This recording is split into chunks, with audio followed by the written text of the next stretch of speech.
Sorry if you guys might think I cheated, but I didn't. I just started. I just forgot the time was going. So yeah, I'm gonna keep draining it.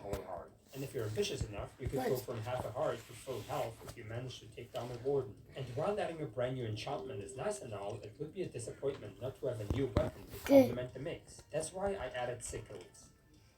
We already pretty much have a weapon for most niches in the game. Swords for short range, spears for long range melee, tridents for short and long ranged attacks, and maces for strong vertical hits. Yet the introduces a brand new niche. Since we don't really have any capacity for dual wielding two melee weapons in the game, the sickle would essentially be the first weapon with a forced dual wielding property. The sickle would let the player perform quick successive attacks to pull off better combos against opponents. They come in all material variants, from wood to netherite, and could be crafted like this. Each variant would also deal half the attack damage of a sword made out of the same material, going from 2 damage to It's raining, bro. for netherite.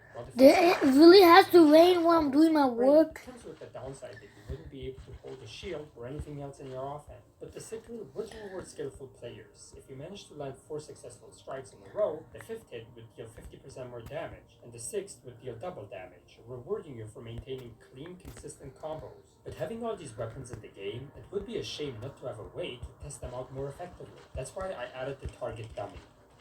The target dummy is the perfect way to test out your weapons to their maximum potential. All you need to make one is a single hay bale and a pumpkin, and just like that, it's summoned. The dummy itself so the only way to remove it is by mining the block underneath. Once you do, it drops its materials back, letting you move it around whenever you want. The target dummy adds a simple yet incredibly practical way to test your weapons, enchants, and even potions. When you hit it, it shows a number that indicates exactly how much damage you've dealt. You can test how much damage you do when spamming attacks versus landing crits, how your Sharpness 5 sword compares to Fire Aspect, or even how much damage Smite does against undead mobs, with separate indicators for regular mobs and undead mobs. The coolest part is that you can equip the dummy with armor, letting you see how different gears affect your weapon's damage output. I mean, going chopping down, no?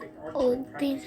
But perhaps one of the most unique features is that Over the here, target bro. dummy emits a redstone signal based on the damage you deal. Imagine creating a door that only opens for someone with a Sharpness 5 netherite sword, or a password-protected entrance that requires the right damage combo from different weapons to unlock it. The possibilities would be endless, and honestly, this might be one of the most practical additions to combat in Minecraft. And yet the target dummy has another completely unrelated use. But to get to that, I'll have to introduce the next feature, the Raven.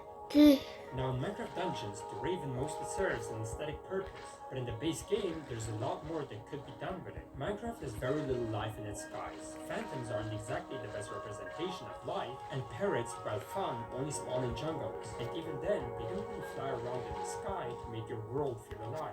The Raven would fix that entirely. Ravens are incredibly intelligent, curious, and cautious creatures. They're naturally attracted to anything shiny, whether it's gold, diamonds, or even emeralds. They might also be drawn to players' shiny armor, and especially enchanted gear. But their curiosity doesn't stop there. Ravens interact with things they find interesting, pressing buttons, opening chests and doors, ringing bells, or even poking at note blocks. Basically, if you can interact with the block, there's a chance a raven will mess with it. And yes, that includes crops. Ravens may occasionally swoop down onto your wheat farm and nibble at your crops. They won't destroy them, but each peck will reduce a crop's growth stage, similar to how rabbits eat carrots. To keep them away, you can simply want to word them to scare them off. Or more effectively, place a target dummy near your farm. The dummy will discourage ravens from landing too close, acting as a sort of scarecrow. But of course, not every raven has to be a nuisance. You can actually domesticate them. All it takes is something shiny to catch their attention. A gold nugget on the ground, or even you wearing golden armor to spark their curiosity. Once they're interested, slowly crouch toward them and feed them a sweet berry. If they accept, the raven will begin to trust you, and you can stop crouching. To really make use of your new feathers companion, you need a perch cloth. Crafted from 2 pieces of leather. Right-click your tamed raven while holding the cloth, and it will perch on your hand. The best part is, once perched, you can actually train the raven to perform certain commands. Point at an item on the ground and right-click, and it will swoop toward the item to grab it and bring it back to you. Hover your crosshair over any interactive block, and it will glow to glow white, indicating that the raven can perform a task on that block. Right-click while aiming at it, and the raven Pretty will fly close. over it and interact with the block. By feeding your raven raven a sweet berry after it performs an action, you can reinforce that behavior. Over time, it starts to remember what you taught it, repeating that action whenever you're nearby. So if you wanted to ring a bell when you return home, or press a button to start your farm, your clever raven got you covered. Though, the raven isn't like other pets that just teleport to you. If you want to bring your raven along, you'll need to hold something shiny, and it will fly toward you when it sees it. Alternatively, you can use the perch cloth to call it over from long distances, or carry it around. In a way, the raven is a reimagined version of what the copper golem was supposed to be when it was first introduced, that being a curious little creature that presses copper buttons at random. But unlike the copper golem, the raven takes the original idea and expands on it, adding more depth and purpose to the mechanic. But while the raven adds new content to the skies, the tropical slime would now populate the oceans. Tropical slimes in the Dungeons game have this cute little texture with fish swimming inside them, and while that's just a visual detail of Dungeons, they decided to turn it into an actual feature. These slimes spawn across I say, bro, this is like a big idea. The interesting part about the tropical slime is that it can consume This other coastline slime is mobs shrinking by a before minute, and bro. when killed, If it just releases whatever feels creature it had trapped inside. Upon death, it also releases an oxygen bubble that resets your drowning bubbles and even gives you water breathing for a short period. The tropical slime comes in 3 sizes: small, medium, and big, each with a different number of slots for holding knobs. Small slimes can hold 1, medium 2, and big ones up to 4. Every ocean mob, including the player, has a size value ranging from 1 to 5. Small slimes can consume mobs with a size of 1, medium ones up to 2, and big ones up to 4. The only underwater mob that has a size value of 5 is the Elder Guardian, making it the only ocean creature a tropical slime can't consume. Mobs like the cod, tropical fish, and tadpoles have a size of 1. Salmons and frogs have 2, pufferfish have 3, and larger ones like the nautilus, guardian, dolphin, drone, squids, and even the player all have a size of 4. Tropical slimes can also merge, 2 small ones forming a medium, and 2 medium ones forming a big slime. And depending on what they consume, they can gain unique abilities. If they eat a regular fish, they can spit them out at the player. The bigger the fish, the more damage it deals. If they are out of fish ammo, they will quickly float away to seek out more fish they can reload to shoot you with. Consuming the pufferfish gives them a poisonous shield that infects you if you get too close. Squids give them the ability to blind you if you attack it. Dolphins grant them Dolphin's Grace, letting them dash around the water at crazy speeds. Guardians give them the deadly Guardian Laser, and if they consume a Nautilus, they gain a pulse ability that pushes everything around them away, making them hard to approach. The logic behind the Nautilus is that the creature moves by pushing water behind it to propel itself forward, so the tropical slime mimics that behavior and pushes you away instead. Every encounter with a tropical slime would be a surprise. You never really know if a large one is filled with fish waiting to be launched toward you, or if it's going to shoot you with its Guardian Laser. Defeating a tropical slime will now give you tropical slime balls. You can then use 9 tropical slime balls to craft the tropical slime block. This block acts similar to water, but with the added difference of being solid. Think of it as a contained water block that doesn't spill or flow. It can be pushed around with pistons, meaning you can finally move water like blocks. It reduces fall damage and lets you move through it freely, just like you're swimming underwater. You can even use it for aquariums, placing fish or plants inside without needing the added thickness for a glass window for your aquarium. But the tropical slime wouldn't be the only addition to the oceans. Since we already have the zombie equivalent for the seas in the form of a drowned, we should also have a skeleton variant called the Drenched.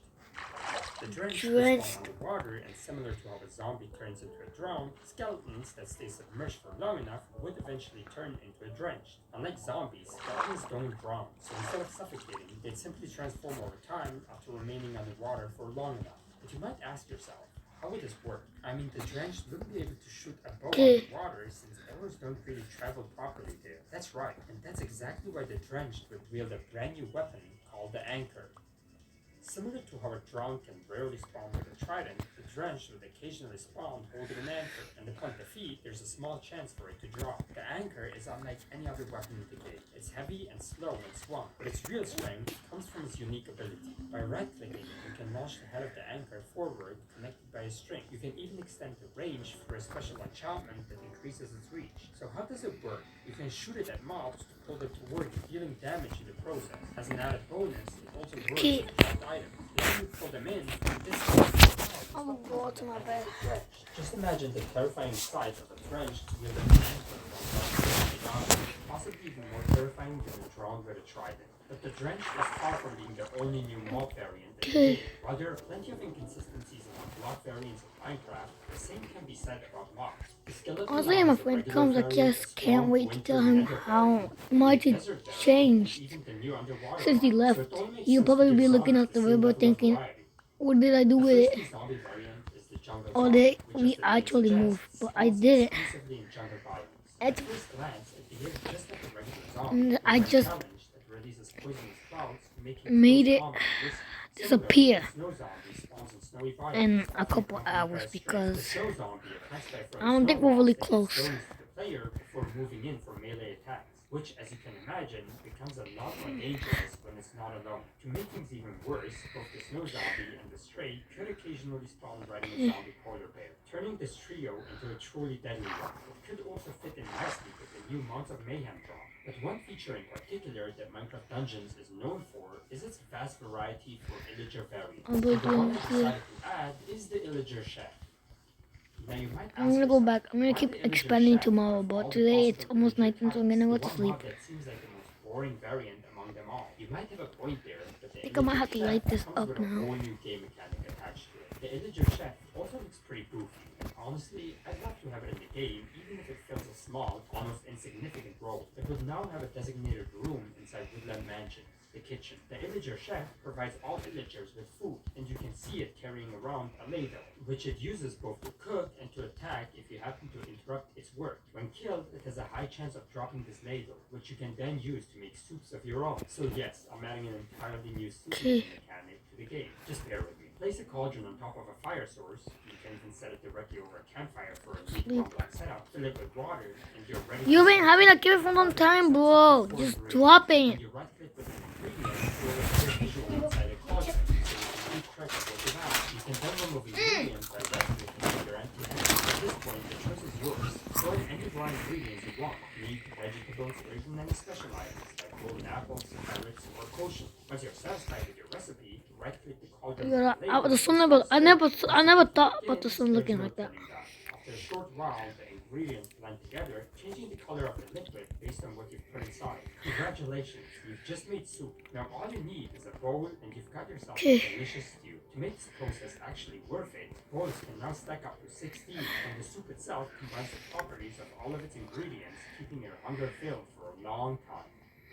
Special ingredients like golden apples both carry their effects into the soup, and the same goes for potions, meaning you can create mixes that give both status effects and hunger restoration in one meal. This new soup making feature might be a niche addition, but it's a fun one, perfect for players who love experimenting with ingredients and discovering the perfect concoction. And yes, the illager chef also drops a random soup upon death, but the soup making process can also go very wrong if you try to mix ingredients that were never meant to be mixed together. If you add two different potions into the same cauldron, it will become unstable, quickly overflow, and then explode, leaving behind a puddle of purple goo. Out of that goo, pink blue slimes emerge, carrying the very potion effects you've tried to combine. If the potions you mixed were harmful ones, the slimes will inflict those same effects on you when they hit. But if the potions were positive, those effects will instead apply to the goo slimes themselves. This mechanic serves as a warning toward the forbidden rule that you should never, under any circumstances, mix two potions together. So now you can actually create your own Black Alley science experiments gone wrong right in your Minecraft house. Another feature the Dungeons game is well admired for is its Enderman line, featuring several unique and eerie Enderman designs. And the one I find the most interesting is the Enderson.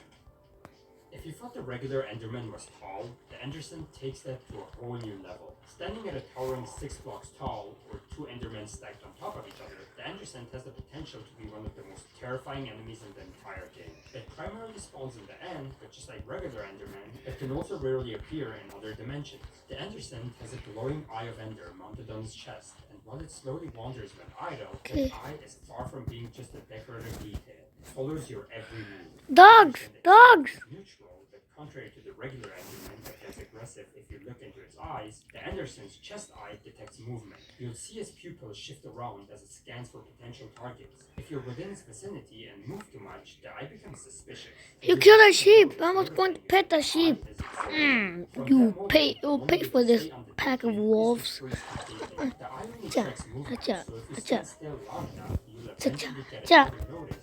you get for killing the sheep? At which point you're safe to move. But if you move even slightly during the phase, I saved the you, eye will sheep. I instantly saved detect you it, from those triggering the Anderson's pack walls. immersion. But I'm still hungry, The sheep. Anderson teleports away, leaving you on edge because you know it's out there about to strike. Getting Moments later, sidetracked. I'm he gonna go back appears to with Tekla's massive hammer-shaped hands, smashing the ground with both his arms and dealing heavy damage. It also has a special move, the teleport smash. The Anderson raises one arm toward his target before teleporting behind them, smashing both arms down with immense force and dealing devastating damage. Upon death, the Anderson has a high chance of dropping its eye, meaning that you technically don't have to go to the Nether to complete the game, even though the difficulty of the Anderson is not really worth it for the single eye of Ender it can drop. And while the Anderson exudes this eerie aura of fear, the corrupted beacon radiates a completely different kind of energy.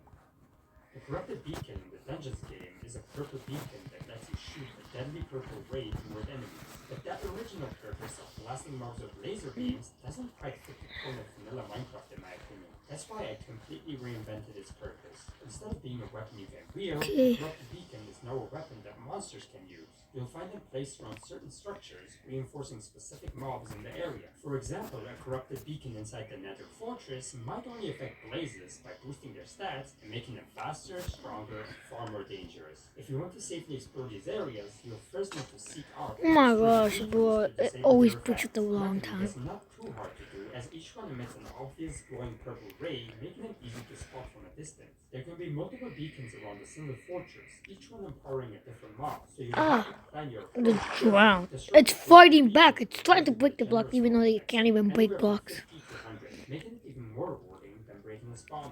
Another feature from the Dungeons game I've added is the clan, which I've extensively talked about in this video, so go check it out if you want.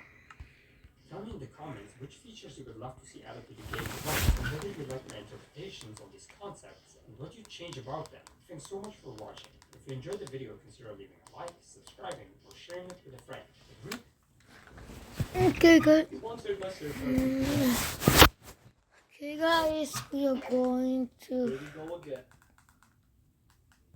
It's hacks. I mean, who even remembers Yeah. this movie anyway? Its entire purpose was probably just to compete with 600 Minecraft. That being said, I still think that this movie's not all that bad. What's my Here's a good copper summary. stuff? There's an ant called Z and an ant colony who's a worker ant. But Z doesn't want to be a worker ant. He wants to become like a child soldier ant because he wants to impress this princess girl. So then he decides to go to war, somehow survive the war, and then kidnaps the princess. Pretty bold, you might be thinking, but keep in mind this guy's a huge incel. They then find a picnic with some very not so subtle product placement. Fast forward to the end of the movie, and they return back to the ant colony where everyone's Okay. literally almost drowned, and then Z saves them. Z ends up with the princess and the end. Honestly, for a first movie, this was kind of horrible. I mean, imagine the balls on someone to create a whole ass animation studio just to copy a movie.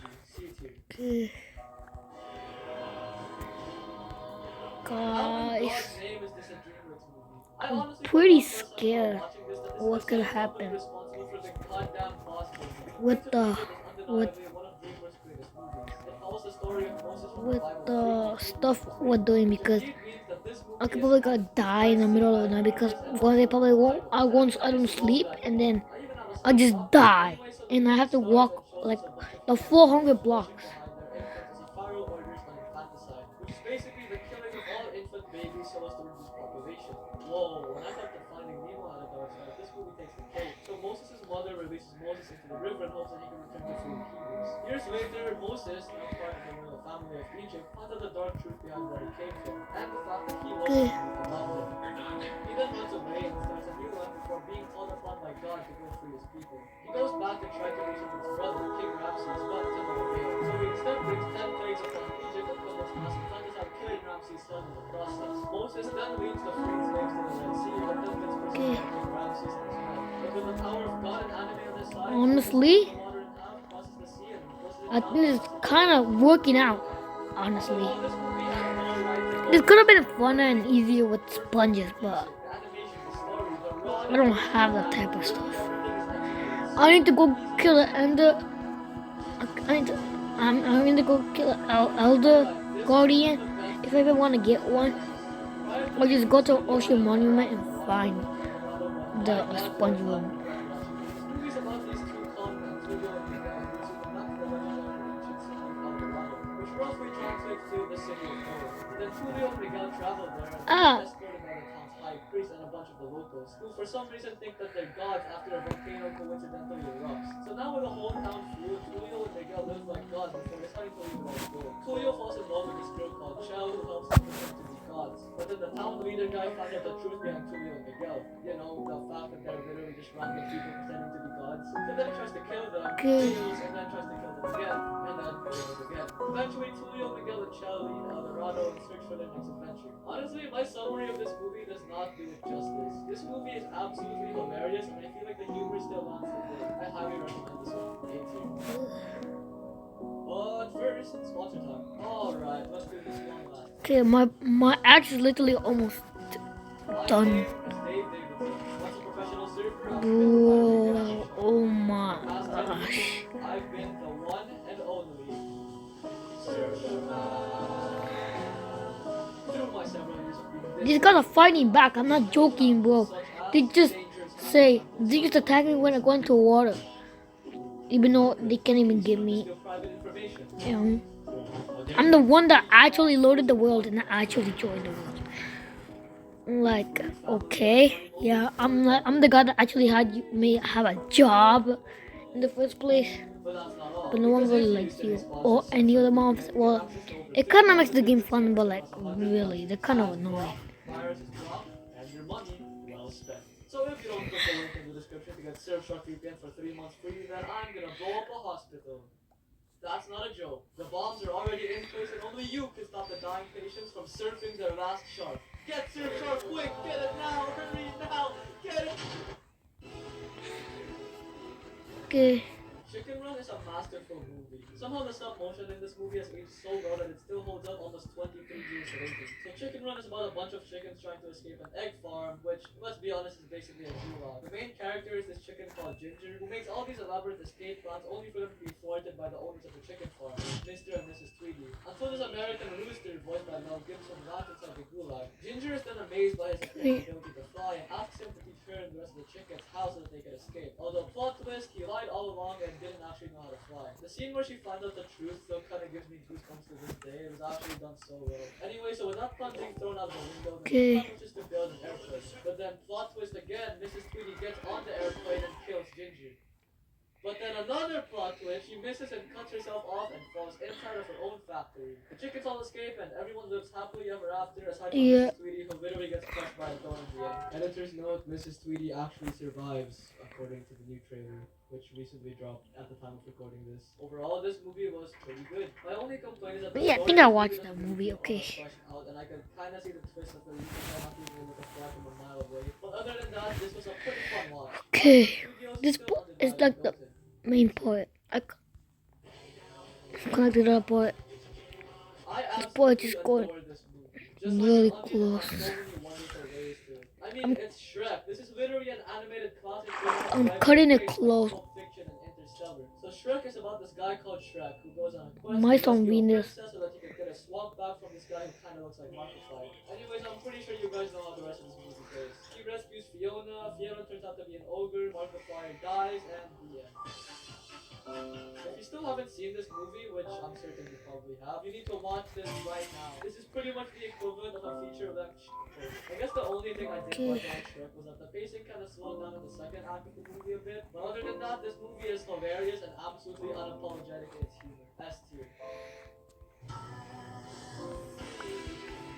If I'm gonna be honest, I had never heard of this movie prior to making this video. And judging this movie by its cover before watching it, yeah, I thought it was gonna be complete trash. But surprisingly, it's not actually that bad. This movie's about this horse called Spirit who doesn't talk but has sort of a disconnected voice for his conscience, voiced by Matt Damon. He gets captured by a bunch of Americans and pretty much decides to partake in some tomfoolery by leading an entire goddamn horse revolution and escaping, before being captured again by this Native American guy. Eventually, he gets set free, gets captured again, gets set free again, and then gets chased by the Americans, who eventually just give up after realizing that they just well, got beaten up by the same horse twice in a row. I think we should go to the. I think we start. We're actually kind of closing in, and I don't know why I'm doing this. I'm just doing it to make it actually to make the scenery actually look good, not just because we're going to be hitting day 100 in a couple days, 5 days exactly. Just want to make this fun. Like I actually did something because I really did nothing to the terrain and just really just tear from the island, but not anything around it. Apparently actually stolen by the goddess of discord. But then Sinbad's friend saves him from getting executed, and if they don't get the book, he literally dies. So the goddess of discord or whatever Okay. tells Sinbad that if he answers her question truthfully, he gets the book, but if he lies, then he doesn't get the book. And the question was pretty much, if you don't get the book, will you return to the kingdom and die, or would you run away instead? Sinbad says that he would return. He gets called out for lying, and he doesn't get the book. Boo-hoo, now the movie's over, but Sinbad returns to the kingdom at the last second, proving the goddess of discord wrong, and he gets the magic book in the end. Which I thought was a stupid ending. I mean, like, I saw it coming Okay, from a mile away. bro. I But think Sinbad answers we the should question, he won't let the actually book anyway. start This question is stupid. doing So something yeah, actual, Sinbad is not than pretty just doing the dream. Sinbad. The ending is Because really it's the funny sixth compared to part the movie. of the This is so actual anticlimactic, theme. and unsatisfying. The sixth Especially with them not installment. being really a I fun think I should ride. actually stop at All the 10, bro. problems just get solved Part 6 is automatically, and the crazy. I thought part 5 was a I lot. mean, at least the animation looks decent, but other than that, this is probably a C-tier movie. Shrek 2 is a godsend of a movie. I'm sure it's probably no surprise to you when I say that I enjoyed this movie way more than Shrek 1. This, Toy Story 2, and Madagascar 2 are pretty much perfect sequels in every way. Shrek 2 follows right after Shrek 1, with Shrek and Fiona on their honeymoon. But then they get invited by Fiona's parents to their castle. They eventually get there, but then it's revealed that this was all planned by the fairy godmother and her son, Prince Charming, to try and arrange a marriage between Charming and Fiona. The next morning, Shrek encounters Is that a drown? to kill him, but accidentally spills the beans. What that the Fiona's heck? had sent him to kill Shrek. So then Shrek steals a happily ever after potion, which gives him the greatest role probably in animation history. Oh wait. So then Shrek and his nobles team head to the castle, only to find out that Prince Charming had taken Shrek's place. Fast forward a bit, and Shrek gets arrested before the royal ball starts. But then he gets rescued by the gang from Shrek 1, who's looking up to his nose.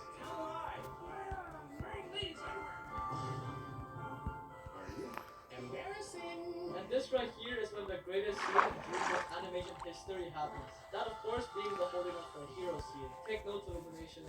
This is how you use holding out for a hero. Shrek gets in the castle riding a giant gingerbread, which later dies. Rest in peace, he will be remembered. Post repays his death. Harold redeems himself by sacrificing himself at the last second, leaving Shrek and Fiona to finally have a happily ever after. Overall, this movie is Honestly, pretty much Shrek 1, but 10 times I'm better. cutting it Probably close three here. The jokes all Like, also land extremely well. if it wasn't even one block off, I would have had a whole day to do this. Shark Tale is such an out-of-pocket and horrible movie, but weirdly also in a good way. This movie sort of solidified DreamWorks as a studio that made mostly successful movies, with a couple of good ones now and there. I mean, this whole thing is such an atrocious meme, but my god, is it also the greatest DreamWorks movie at the same time. This movie's about this fish named Oscar, voiced by Will Smith, of course, who owes the Italian mafia shark gang money. He eventually gets the money needed to pay them back from his friend Angie, but then decides to bet it on seahorse racing and releases it immediately. He's then ordered to get Sheep, you are on my territory. Honestly, if I close it in, probably would have been. I'll probably close it in really soon. Like, I'll close it in only in the middle. Like, I see no drowns right now. No drowns. It's not that much of space that we have left of sea. So, yeah.